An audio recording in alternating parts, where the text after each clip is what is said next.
this can sound very unfair, and in some ways it is. That second-time repeat founder, they might be able to fundraise $10 million valuation cap on a safe with just an idea, whereas the first-time founder might need to show. I'm so excited to invite my guest today. His name is Peter Walker of Carta. He's the head of insights. We talked all about cap table management, pitch decks, safes and convertible notes, all the problems and all the things that he's seeing in the startup ecosystem today. Every founder should have an equal share of the company. And I'm not saying that's wrong. That's a wonderful way to split the company. What I am saying is it's wrong to do that if you're just doing it to check a box and you haven't had a difficult conversation. But when you look at the data, actually most companies do not split equity equally among the founders. Do you think raising capital is a success metric? I think if it's the only thing that you celebrate, that's probably a misalignment of incentives, right? You shouldn't be building a business in order to raise a bunch of capital. However, and I think this is a point that's been made not enough over the past year, if you are going to build a venture scale business, meaning $1 billion or more, it is very unlikely that you're going to be able to get to that by bootstrap. There's been a push from investors to founders to say, become profitable at all costs. You know, we care about unit economics, we care about margin, we care about those things that in 2021, we weren't really caring about. We were saying grow, grow, grow. What I'm worried about happening this year. Hey, Peter, welcome to the show, sir. How are you doing today? I'm doing all right. How are you? I'm awesome. Thank you so much for the time. Every single time we have anybody on the podcast, and we have had the privilege of hosting a lot of people on the podcast so far, I asked them one particular question to begin. And the reason why I asked them is because our lives are some of, events and things that has happened. So I want to understand from you, what's the context of your life? Like, who is Peter Walker and how did you end up where you are today? Sure. I mean, we could go back a long time, I guess, on context, but for the purposes of, this conversation, the current context I'm in, I got married last year, which has been fantastic. My wife and I also then adopted this tiny corgi puppy named Penny, who's amazing, even though she's a lot of work sometimes. So that's been super fun. And then I've spent the last 3 years at Carta, that coming into this position called head of insights. And my job is pretty fantastic. I get to play around with all of these data sets that Carta has access to. And my only goal is to build things that help people make better decisions, whether those people are founders, investors, startup employees, just kind of take the veil of secrecy off of some of what happens in venture and startups, which can be a really difficult space to find any good data on. And put that data out into the public and hopefully, help some people in their startup journeys. So it's been an awesome, awesome time over the last 3 years. Tell me one thing. You work with it as head of insights, right? What's the best and the worst part of it? Let's start with the worst part. I think the worst part of my job is when I spend a lot of time building something and it just turns out that nobody really cares about it, which is honestly not that bad. There are definitely worse parts of jobs, but you do in this business spend some time on ideas that you think are great. And then you didn't get the right feedback. You weren't thinking about the customer enough or whatever it is. And it turns out nobody cares. And that's okay. That happens sometimes. The best part of my job is when I can see that direct one-to-one impact on founders. We may be having a conversation about how to think about hiring your first 10 employees. And I can see a light bulb go off and they say, oh, I get it. I'm going to structure my compensation this way, or I'm going to look for this kind of person. And it's, hopefully I can see myself like giving them that tiny step up to the next part of their fundraising journey, their hiring journey, or like growing their startup in general. And it's really cool. I feel pretty lucky to be able to play that role. Yeah, awesome. So I'm going to start us off with a very notorious point, and that is building the right team, hiring the co-founders, hiring the first 5-10 people, and then, figuring out the vesting schedules and then, equity and this and that. Based off of the data, based on the access that you have, and I can imagine like Carta has like one of the biggest data sets available on these sort of, startups. So what have you seen in 2023, like how people are, structuring compensation packages compared to, let's say, post-COVID, which is 2020 and 2022, because I think those 3 years have been tremendously different than the last one. So how do you see those two windows are different when it comes to compensation packages? It depends on the kind of person that you're talking about. So if you're talking about a co-founder, those packages, insofar as they are compensation packages, haven't really changed too much. I mean, there's been some adjustment in who owns what percentage of the company, but the structure of them is relatively the same. You know, the founders split the company as they get going, and then they kind of set aside a portion for employees as the stock option pool. And then, of course, they give a compensation in the form of equity to investors or they sell, I should say, parts of their company to investors as they fundraise. But when it comes to employees, there's been a really big shift. So it's kind of true that if you look across, say, compare 2022 or 2023, excuse me, to say 2020, there's been two shifts that have happened. So first, equity and salary for across the employee base went up pretty strongly in 2020, 2021, and then early 2022. And then the whole world changed, interest rates, all the things that we know affect startups. And those packages have come down in 2023. But it's really difficult to have salaries actually come down. It's much harder. People, one, they have a better conception of what the kind of salary they expect is. And then two, it's just, you're probably aware of this, like it's very difficult to go to a person and say, we're going to decrease your salary. That doesn't happen very often.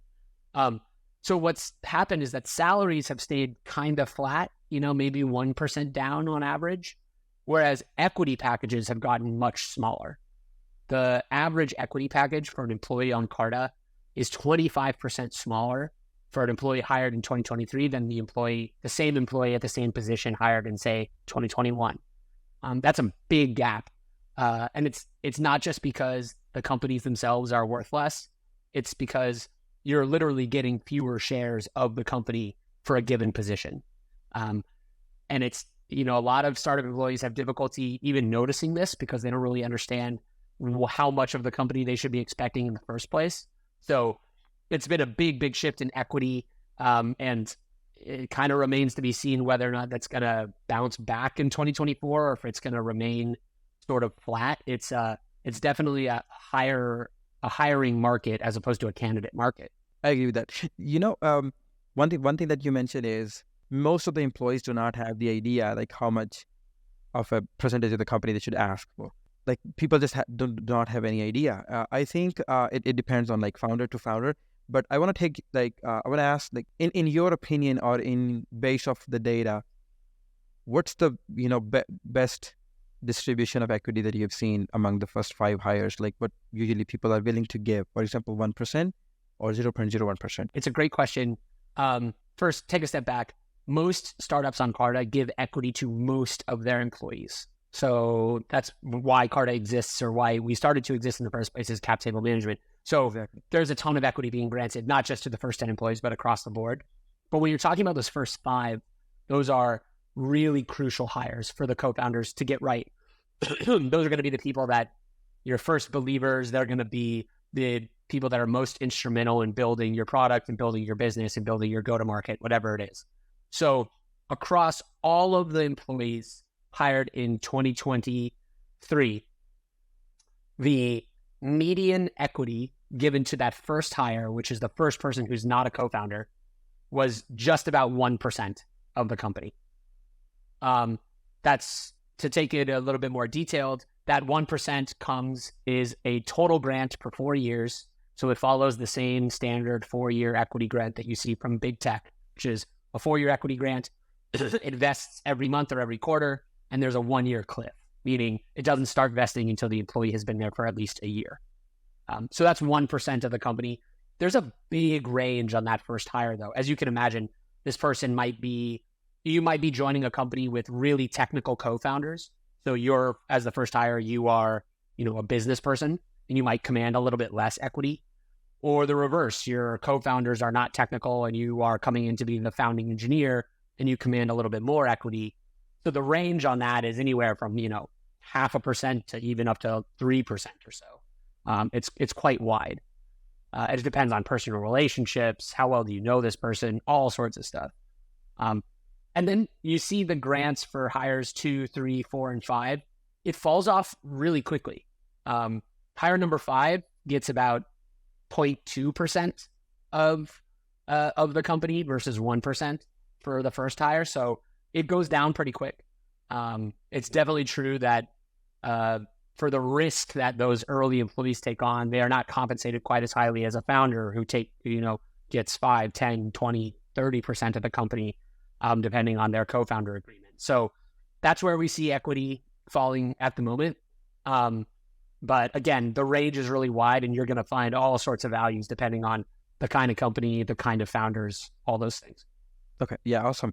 One personal question that I want to ask you is, so what I've seen is most successful companies, by successful, I mean anybody who hits $100 million in enterprise valuation. So that is my decent level of, success, I would say. Not like unique model or anything like that. Okay. So what I've seen that is these companies, they do have 2 or 3 co-founders maximum, like not more than that usually. And it's usually, a mixture of if there's 3, like marketing, product, engineering, or like business and engineering or something like that. So in because you get the access to the data. So I actually want to know what's the co-founder split looks like, overall, based on the Carta data system. You made a couple of interesting points. 2 or 3 founders as the sort of Goldilocks zone for founders. I would push back on that in that there's no right number of founders to have. We see companies, about 25% of the companies on Carta have 1 founder, solo founders. About 35, 36% have 2 founders, and then fewer for 3, 4, and 5. But it really is super highly dependent on the company that you're building. We see a lot of 4 and 5 founder teams in really highly technical spaces like biotech, medical devices, difficult new hardware companies. Those tend to have larger founding teams. And your typical SaaS or, gaming, health tech startup, those have smaller founding teams. So there's no right answer there. When it comes to splits between those founders, so one of the things that's been popularized by Y Combinator here in the Valley is every founder should have an equal share of the company. And I'm not saying that's wrong. That's a wonderful way to split the company. What I am saying is it's wrong to do that if you're just doing it to check a box and you haven't had a difficult conversation about it. The founders should get together as they begin this company and have a really serious conversation about who owns what percentage, for what reasons, who's bringing the ability to fundraise, who's been working on this idea for a year. There's a whole host of criteria that you can use. But when you look at the data, actually, most companies do not split equity equally among the founders. The median, about 40% of companies that have 2 founders split the equity 50-50. So it's not everybody. In fact, it's a minority of people. And then you can imagine if you have 4 founders, it's actually pretty rare for each of those founders to get 25, 25, 25, 25. So there's a lot of different ways to split equity. But if you're splitting it unequally, just know that that's okay. And a lot of companies are doing that as well. And actually, to your point about success, if you look at the companies that have IPO'd, that are tech businesses in the last 5 years, the vast majority of them, if they have more than 1 founder, do not split equity equally. So I think this equal equity point it's a wonderful way to build a business, but it's not the only way to build a business. Yeah, and I think it's not very popular either. So it's just like, Y Combinator is backing that, so that is why it's gaining more and more notoriety, you can say that, but it's just not a very widely accepted way of building companies. Like, okay, 2 guys got together and one is investing like, bootstrapping that and then investing like 18 hours a day. The other one is just like coming in consulting and doing a couple hours. So 50-50 doesn't make any sense though, right? So, I was talking to you before the recording, so just going to go back to that particular point. So I personally believe, and that's a very contrarian take that I have, is 2023 is probably the best thing that has happened to the startups in the recent years. And the reason why I say that is because, it looks bad. Funding has been dried up, good ideas are becoming more and more challenging to raise funds, like all kinds of things. But the reason why I say that, like, it's the best year that has happened. If you look at all the businesses that has started in like post-COVID, especially D2C CPG brands, companies that have started, there is like shitload of money, like, a few millions easily, pre-seed, pre-revenue. The reason why I say that is because I believe now founders have this sort of an idea in their head, like they need to. It's okay to make a more sustainable brand. It's okay to grow slowly. It's okay to build a company that is sustainable, and maybe in the next, like, I don't know, like next 15 years, it's going to be $50 million company, compared to, like, everybody is looking for that sort of a hockey stick. And I think in the last 3 years, that is what was happening, is like every idea getting funding very comparatively easily. I'm not going to say it's very easily, because it was still a hard work. So and everybody was like, okay. So there was this data going on that in the past decade, a handful of companies become unicorn, and in the last 3 years, this, I don't know, like, 50 or something companies have labeled that these are going to be unicorns. So what do you think about that? Do you agree? Do you don't agree? And the second question on top of that is, what exactly is happening with D2C CPG brands who have raised a lot of money in the last couple of years? I guess my take on the first point is a little bit nuanced. I wouldn't say, like, a lot of people over the last year have said, oh, this is actually good for startups. It means that people are no longer, A, getting totally outsized valuations for their companies that they can't grow into, and then B, raising a ton of money, not knowing what to do with it. And, it's no longer the era of zero interest rates. So this is a good pivot. That's true insofar as far as it goes. That's true that people are taking bootstrapping more seriously and looking to do a lot of fundraising through revenue, if possible. That's fantastic. And it's true that a lot of companies probably got out over their skis in 2022 and 2021. That's all true. But I don't want to paint this as like this is a wonderful time for startups, when a lot of the people that raised are going through some serious pain. There's a lot of layoffs. There's a lot of companies being affected. This isn't just like people with ideas that, oh, shucks, now I got to go do something else. These are real people's lives who've invested a ton of time and effort into these businesses, and perhaps they're not going to make it out. That's no joke, and I don't want to paint it as a joke. The second thing is, when you talk about DTC specifically, I think this is actually a really difficult area for venture capital. There were some exits in prior years, things like Allbirds, Warby Parker, et cetera, that sort of painted the idea that DTC retail would be a place that venture could play. Based on our data for 2023, investors got much, much, much more pessimistic about the valuations and rounds for DTC companies in particular, even relative to the general decline. We're seeing far fewer DTC companies raise any money at all. And it kind of seems like people are being pushed to say, if you can do this without outside capital, fantastic, but it may not be a venture scale business. I would imagine that kind of holds through at least this year. I wouldn't put a ton of bets on DTC as a major sector for 2024. Okay. A very different sort of a question. Do you think raising capital is a success metric? I think if it's the only thing that you celebrate, that's probably a misalignment of incentives, right? You shouldn't be building a business in order to raise a bunch of capital. However, and I think this is a point that's been made not enough over the past year, if you are going to build a venture scale business, meaning $1 billion or more, it is very unlikely that you're going to be able to get to that by bootstrapping. It's possible. We have MailChimp, we have other companies, etc. But the vast majority of companies that have made it to a venture scale business in the last dozen years have taken some venture capital. So I don't want to paint fundraising as this terrible thing that you shouldn't care about. But money is just a means to an end. It's lifelines for your business. I'm going to stay alive. I'm going to get to grow as fast. I think the biggest point that's been lost over the last year is to say, there's been a push from investors to founders to say, become profitable. Become profitable at all costs. We care about unit economics. We care about margin. We care about those things that in 2021, we weren't really caring about. We were saying grow, grow, grow. What I'm worried about happening this year is that a lot of founders are going to internalize that advice. They're going to have already taken some venture capital, and now they're going to pivot all the way to profitability. And then they're going to go look for their next round. And venture investors are going to say, you're not growing fast enough. And they've made that trade-off too strongly. In the end, venture, if you're going to raise venture capital, and if you bootstrap, that's awesome. You don't need venture capital. But if you're going to raise VC money, it's a growth business in the end of the day. You have to grow very quickly in order for VCs to continue to bet on your company. So at the end of the day, growth is the most important metric in venture, and it always will be. Okay. Yeah, I think that's the best definition of this particular question that I've heard. Okay. So you mentioned this thing, and I wholeheartedly agree that these companies shutting down is like people's life are at stake. It's like this is not Yeah. fun. This is like I totally agree with all of that, and I don't want to have this sort of a notion like we're being entertained as a joke or anything at all.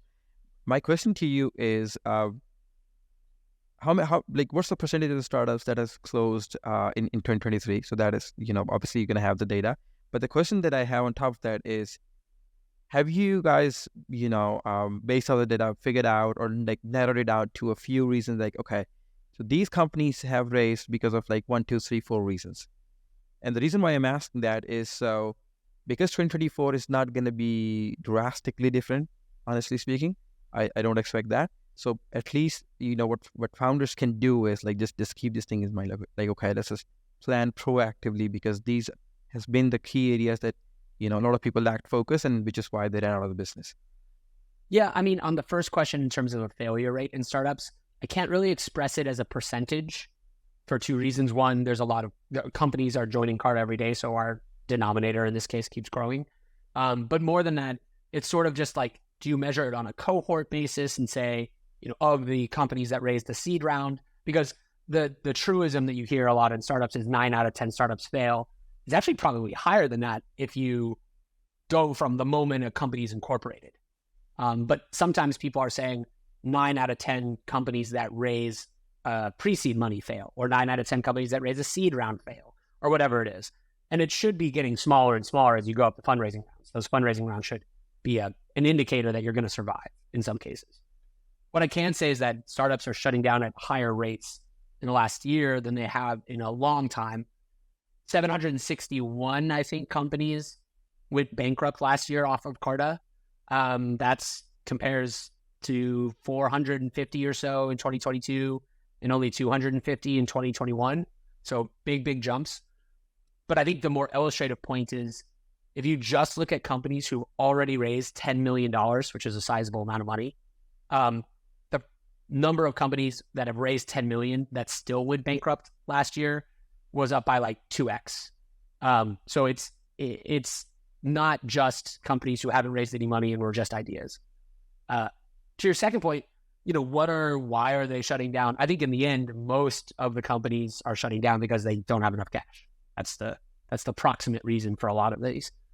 The other reason is that some of them, a lot of when we talk to VCs across the ecosystem, there's a lot of different ways to structure around that might come to a recapitalization of this company. So that's a down round or a round with a lot of structure involved in it. And they say, look, let's say you got valued at $500 million in 2021. And now it's 2023 and you have to go back out for money. And the investors are saying, look, your company is probably only worth 150 million, 200 million. That's a big drop from that 500 that you were stated. Some founders are okay with taking that down round and moving forward and growing their business. Some founders are not. And then some investors are not comfortable saying, look, even if we gave you this down round, even if we recapitalized your company, we don't think that you can grow fast enough to make that new valuation worthwhile. So they kind of get caught in this overvalued place and they have to shift tracks. That's why a lot of people say this year and next year are going to be very great times to start a company because you can grow up in this new environment. But it's a really difficult time to run a company, especially if you're kind of in that middle part of the market. So that venture is going to feel very odd and different depending on who you are over the next, I would say, year or two. Okay, awesome. So, Peter, I consider myself as a student of venture capital. I don't understand like all the things, so I try to learn as much as I can. So my question is going to feel like a very innocent question that I want to ask you is, instead of doing raising a down or something like that, and then I just recently learned that down is not a very preferable thing for founders, and a lot of time pref stack things is happening and this and that is happening. So there's a lot of things that goes behind the scene. So my question to you is, why companies do not look out for traditional loans or line of credits or debt financing or something like that? Like, why only focus on that one venture capital? Because this is not the only reason to finance your business. I think that many companies do try for more either traditional or more creative forms of financing. So you mentioned a couple. There's traditional loans from a bank.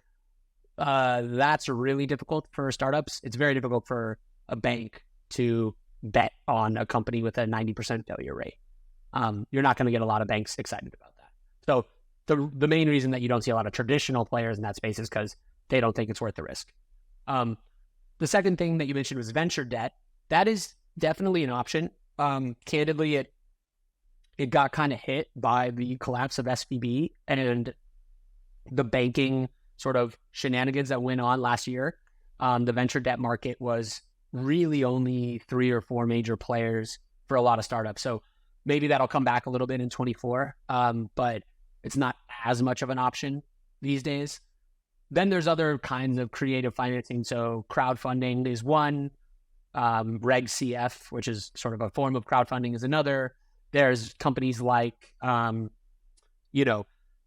there that will sort of pay forward revenue. So if you prove, hey, I'm going to have this much revenue over the next 12 months, they might give you that revenue up front in exchange for a percentage of the revenue as it comes in. So that's a way to turn your revenue business into financing. A lot of really interesting creative ways. But again, companies should be clear about what kind of business they're building. If you want to build an amazing business that isn't venture scale, awesome.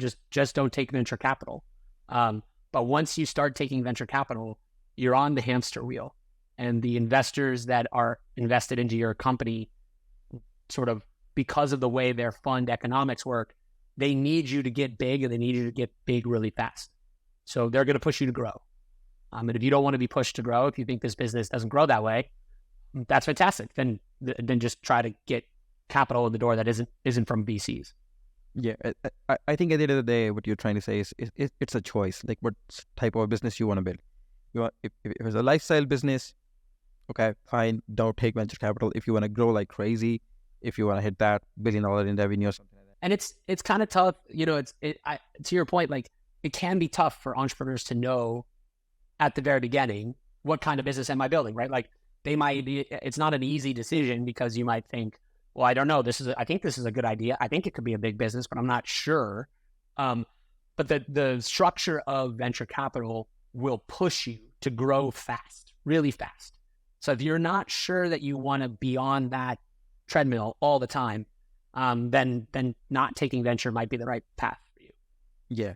But then again, I also think that bootstrapping comes with its own challenging. It's like all the time you just have to be worried about like, okay, so we're just running out of cash. We don't have enough cash. So that brings a lot of challenge. Another, childish question, innocent question, whatever you want to call that. And I never get the answer to this particular question clearly from anybody. And I have interviewed at least 24 VCs on the podcast. How do you exactly evaluate any startup?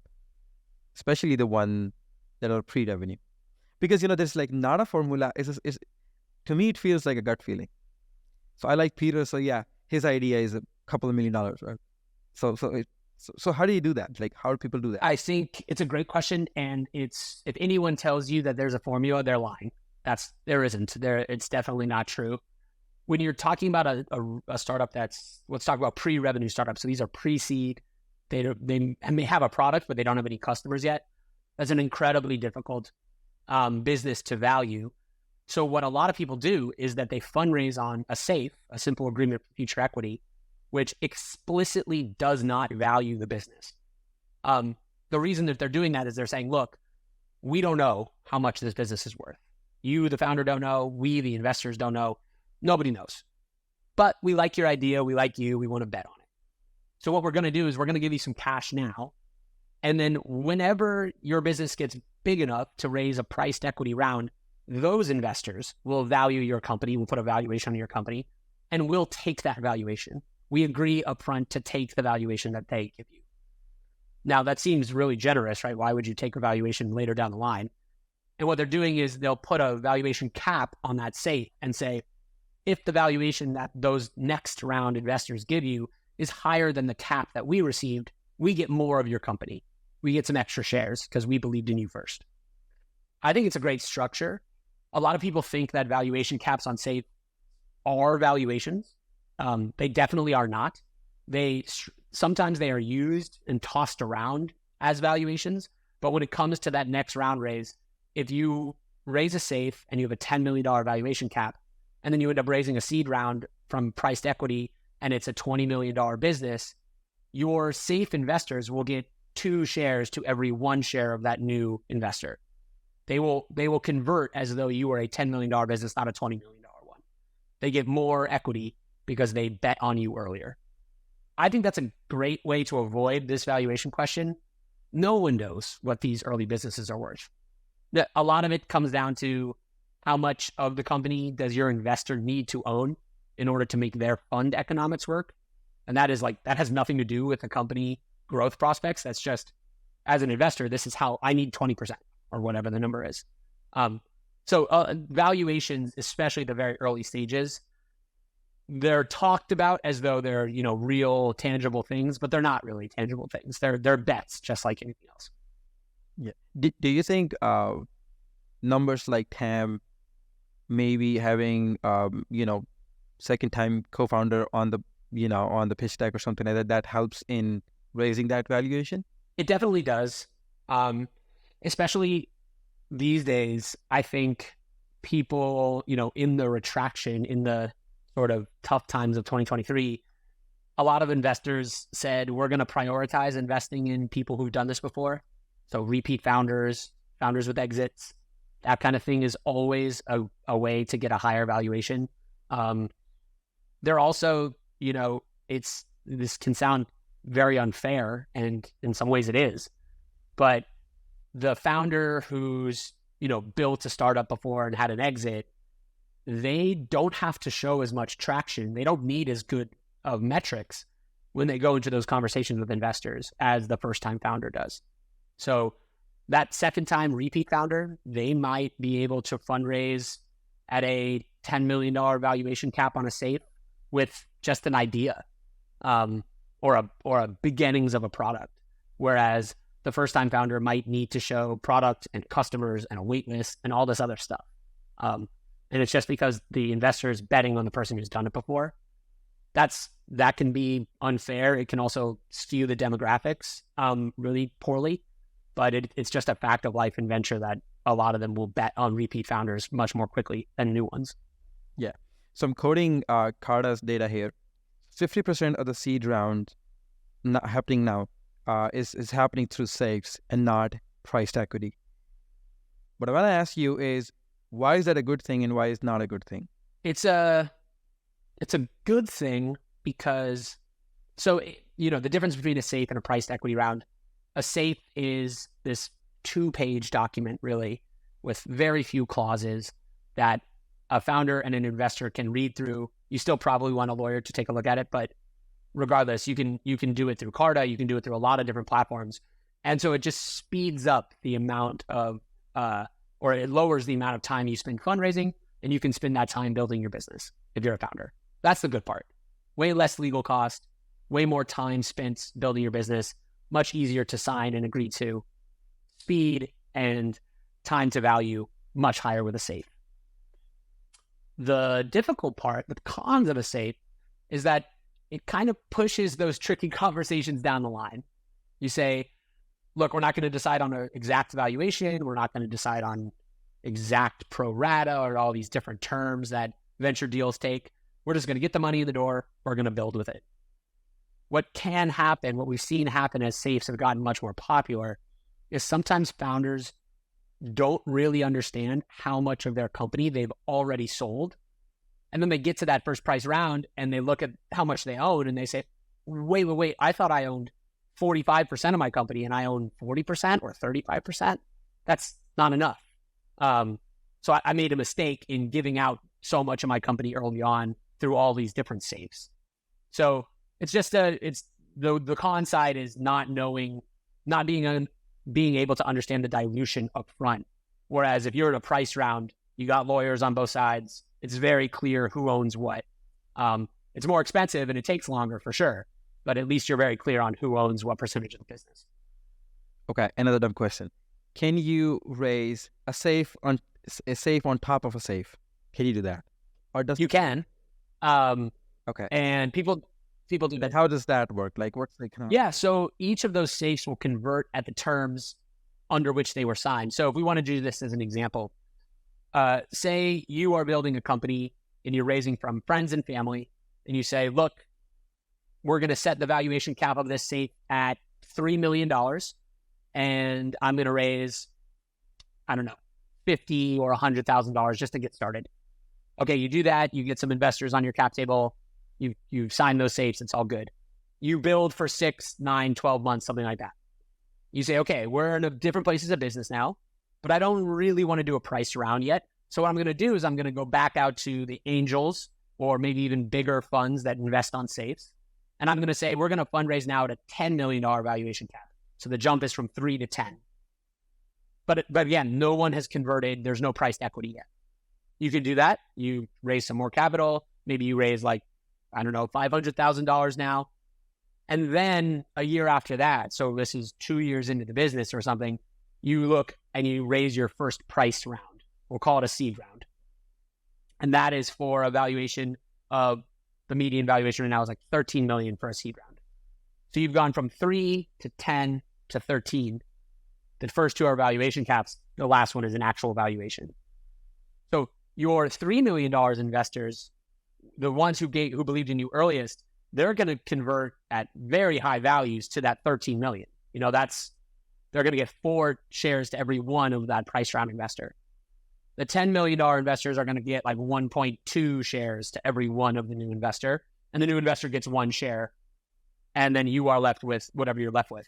Now, the tricky part is sometimes the safes that you signed early on were post-money safes or pre-money safes. They maybe came with rights or conditions that the next safe round doesn't have.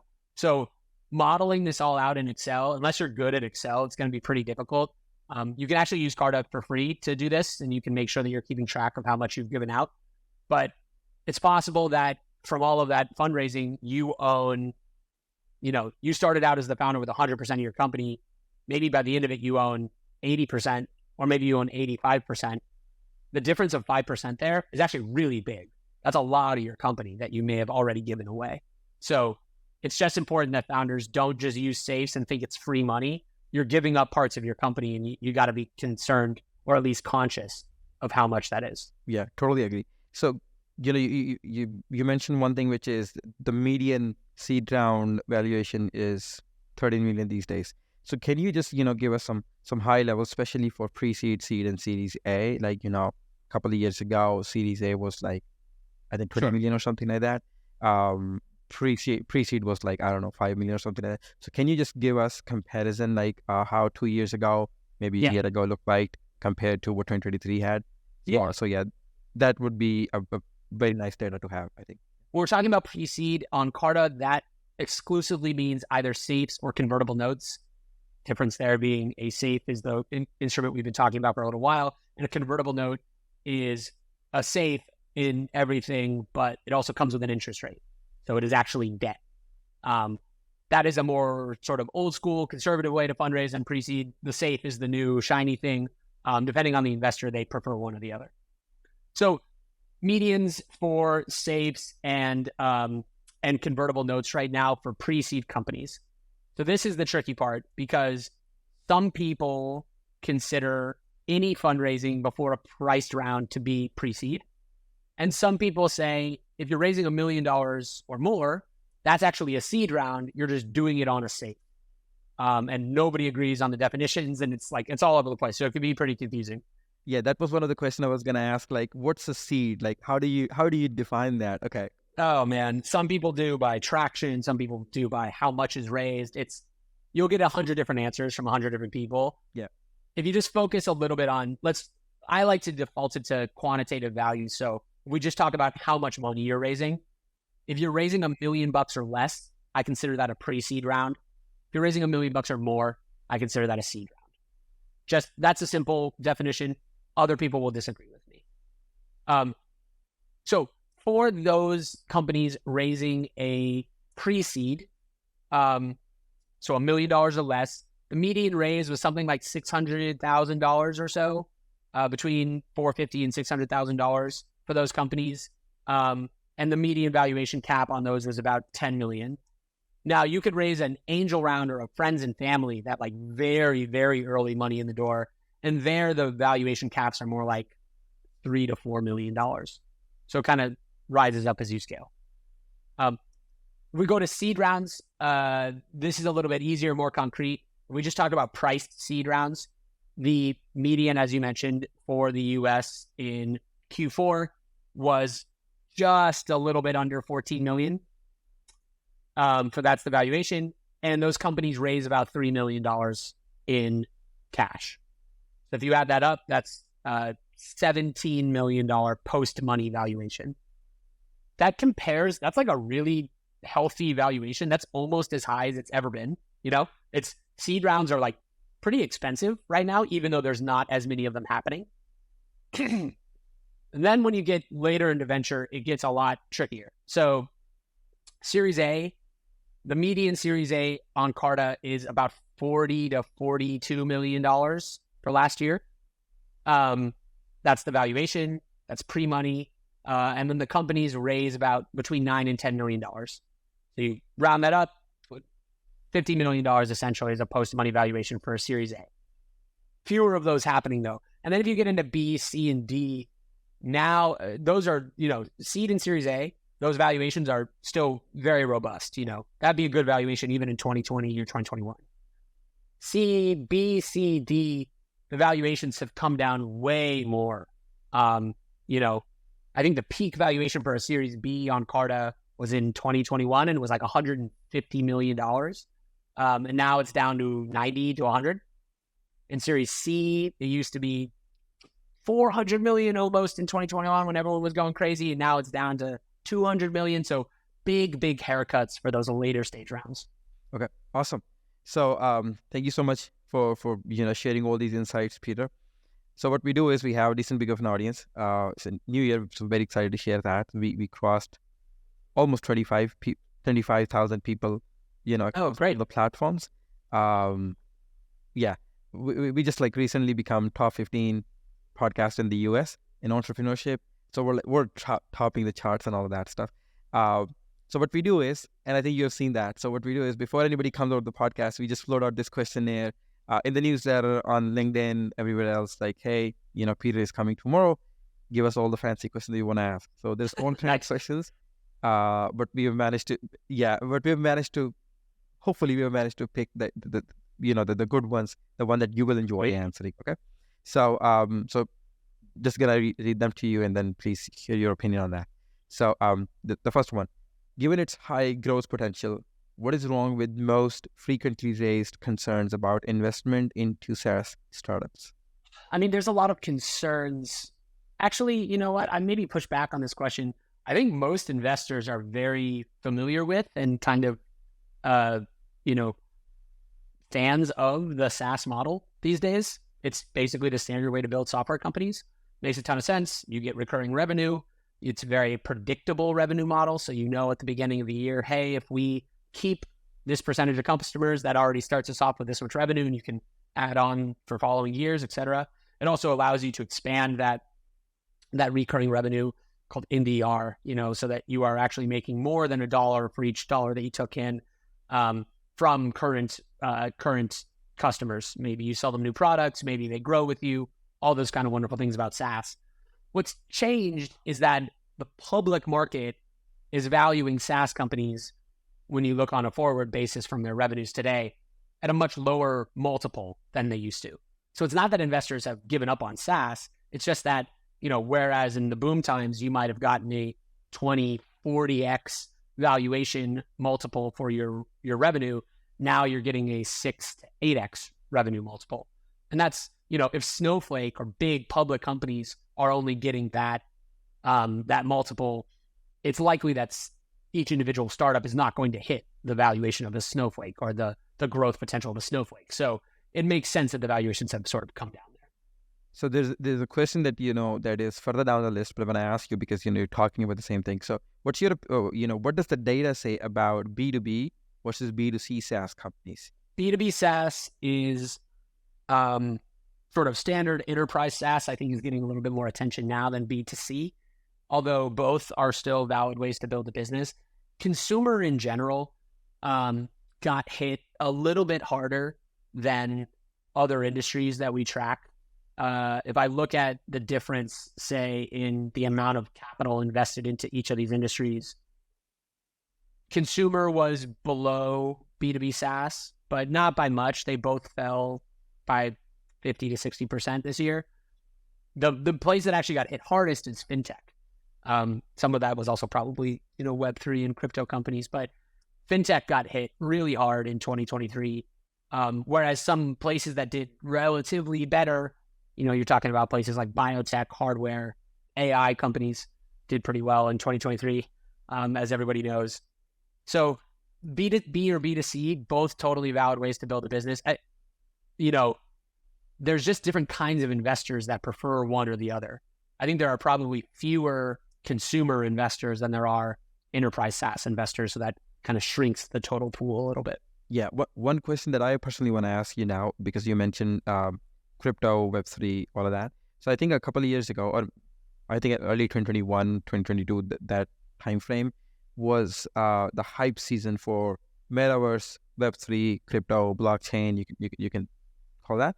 And this year it's been AI. Like, we haven't heard, I don't think I have heard any startup in these four categories, like, crypto, Web3, blockchain, or, metaverse, raising any money at all. Like, literally no mention at all. Do you think AI is gonna be like that? Like, the bubble's gonna burst and then there's not gonna be many venture-backed AI businesses out there? So what do you think? I don't. The thing about it is, it may feel like there's no crypto or Web3 companies raising anymore. There definitely are. We see, dozens of Web3 companies raising on the platform last year. It's not anything like the hype bubble that it was in 21, but these technologies haven't gone away. Blockchain is still around. There's still people building in blockchain, all of that. AI is definitely in the hype space. The difference with AI, I think, is that there are just many, many more low-hanging fruit use cases than there were for crypto and blockchain. Everything from, sales writing to marketing to, AI for your data stack. Like, there's just a lot of places. My gut is that some of the shine will wear off in 2024. There won't be quite as much hype, but I don't think that AI is going away in any real form over the next, even call it 5 years. The big question that nobody really knows the answer yet to is all the value from AI going to accrue to a very small number of people and maybe even just big tech companies that are already public? Or can there be AI startups that rise up and challenge those big tech companies? Also, people have a lot of different definitions of what is AI. Do you have to be OpenAI or Anthropic and actually building your own models in order to be an AI company? Or can you just be a standard SaaS software that kind of utilizes OpenAI to help your business? People kind of look down on those, they call them GPT wrapper companies, you're just like a front end for OpenAI. A lot of companies are just front ends for other technology, and they're great businesses, So I don't know. I don't want to downplay those companies. I think they'll definitely still be around, and that investors will continue to invest into AI pretty strongly this year. I was of the opinion of exactly the same thing, that most of these companies are GPT wrapper of like all of that. But the reason why I used to think is, or I still think is because it's like the literal to no differentiation when it comes to this thing. So you can use the same LLMs and you can pretty much do the same thing, long form content into short form content. Like, there's a gazillion tool out there that are doing exactly the same thing. So can they be a good lifestyle business? Definitely yes. Can they make decent living? The founders, absolutely. Are they venture backable? I don't think so. Like, that was my opinion. I don't know. I mean, I could point to a lot of companies that are doing quote unquote the same thing. If you just look in sales tools, you've got Gong, Outreach, like a lot of these functionalities overlap. There are very, very few businesses that actually have a product or technology moat that is super sustainable. A lot of the moats that you see in startups are go-to-market, distribution, brand,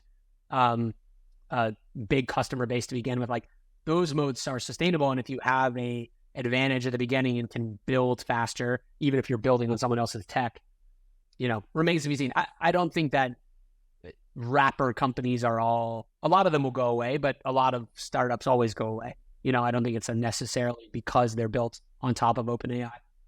Good point. Okay, so the next one is there a difference between the type of due diligence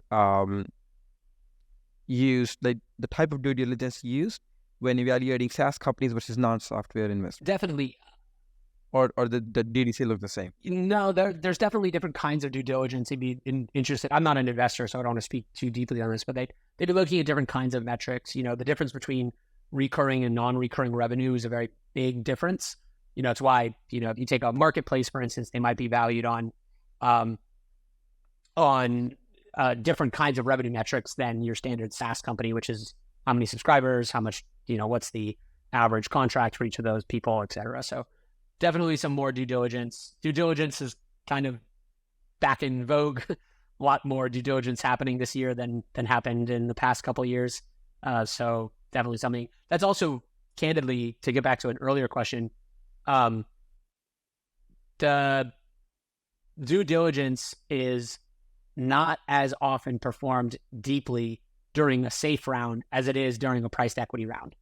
So it definitely is one of the reasons why safes are sometimes preferred at the early stages, is it just cuts down on that diligence time as well. Okay, awesome. So this is the most funniest one, and I really wanted to have that one in the list. So who is the real winner of 2023? Ooh, Taylor Swift, right? Pretty clearly. Yeah, okay. I think she definitely wins. In tech and startups, who's the real winner? You would have said OpenAI, but man, that whole Sam thing was wild. Definitely shook some people about whether or not this business has a lot of great foundations. I'd still probably say OpenAI is the biggest winner, but candidly, any founder who made it through 2023 and is still a viable business, like, congrats. That was a tough year. Yeah. Okay. So trends you're excited about in 2024? Ooh, trends I'm excited about. I think I am excited about some of the slight shift we're seeing from VC going primarily to subscription SaaS businesses. All wonderful businesses. Those are really cool. But it is fun to see a little bit more money going to hard sciences, long-term bets, things like nuclear energy, biotech, nanotech, deep tech in general, renewable energy broadly. Like, it's cool to see investors taking those big bets. A lot of them won't work, obviously, but it's cool. I think it's like useful for society for there to be more of those kind of bets happening.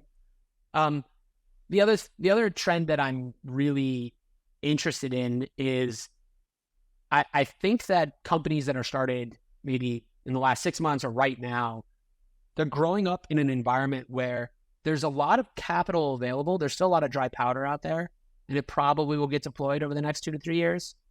But they're also being pushed to be capital efficient from the very beginning. And the ones that can grow very quickly under those conditions are going to be really fantastic businesses. They're going to be capital efficient, probably a little bit lower headcount, but super, super well suited to the environment that they're growing up in. So I think that there's going to be some pretty stunning startups that are founded in the next 6 to 12 months. And so it's super exciting to see that. If you look back at past downturns, you've got really household names that were founded, DoorDash, Uber, et cetera, that are founded in kind of difficult times. Why does Peter Walker see data storytelling as such an important skill, and where he sees it going in an AI world? Oof, that's a fun question. I think I know who asked that question. So storytelling, if you just take storytelling first, and then we can add the data piece into it.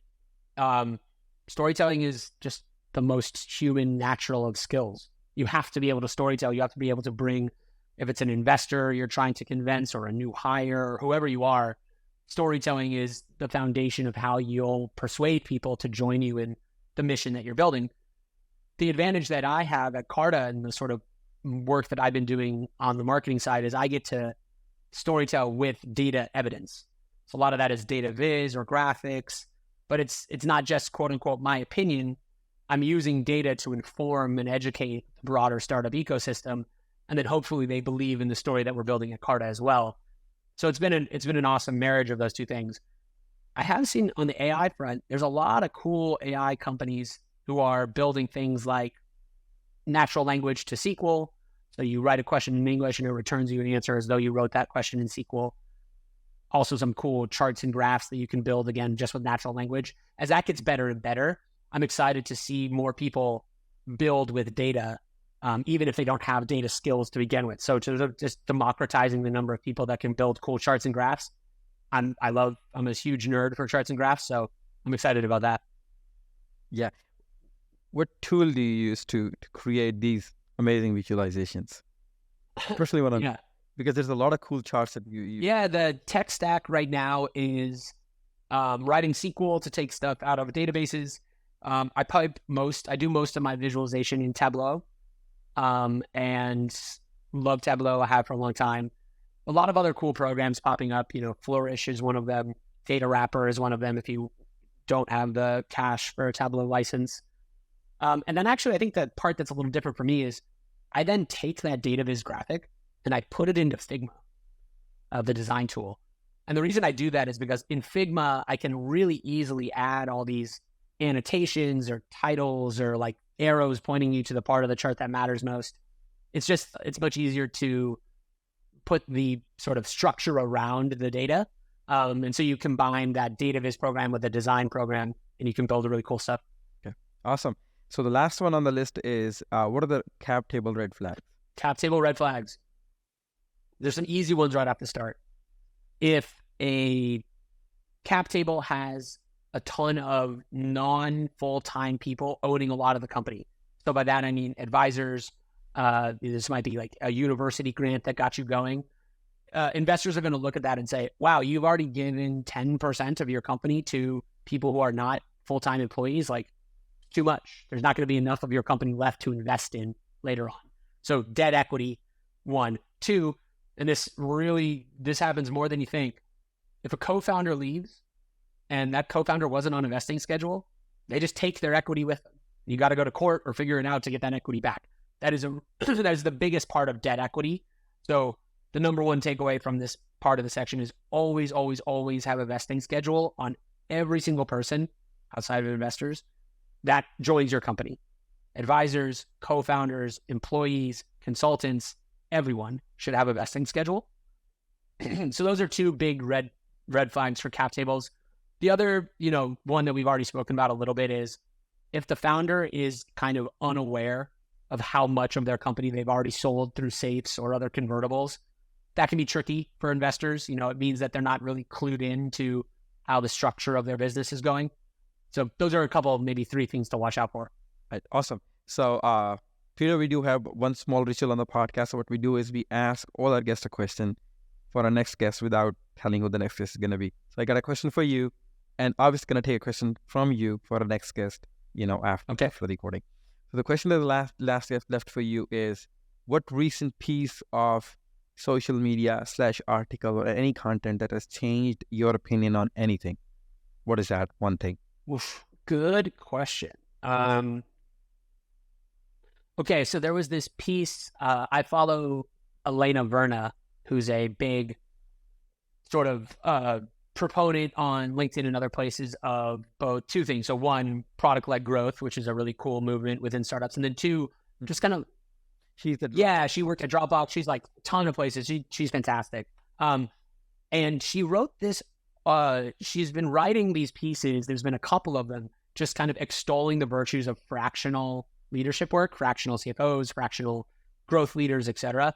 I really, when I was coming into this industry, I really thought fractional didn't make any sense at all because, hey, if you don't know the problems well enough, you're not in there every day. I kind of viewed it as consulting, and I don't really have a super high opinion of a lot of consultants. They just kind of give recommendations and leave. She's done a lot of work. Her writing has done a lot of work to convince me that fractional is a really interesting way to get new perspectives into the business at a deep enough level that they're actually going to make an impact, even though they're not going to be a full-time employee for a long period of time.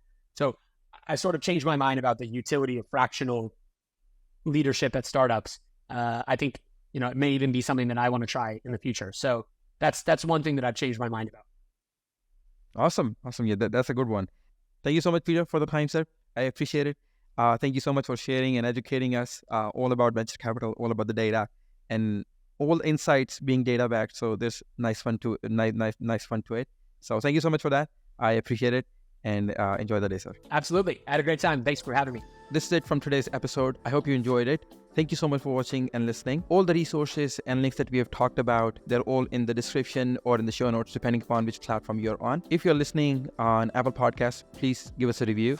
Would appreciate it. If you're watching it on YouTube, please mention down in the comment, did you like it? Did you not like it? What do you want us to improve? Who do you want us to invite on the channel? If you enjoyed this episode, there are chances you're going to enjoy that episode as well. So we're going to link it down somewhere here. Do hit the subscribe button if you haven't done that already. And thank you so much for watching again. And I'll talk to you soon. See you in the next one. Peace.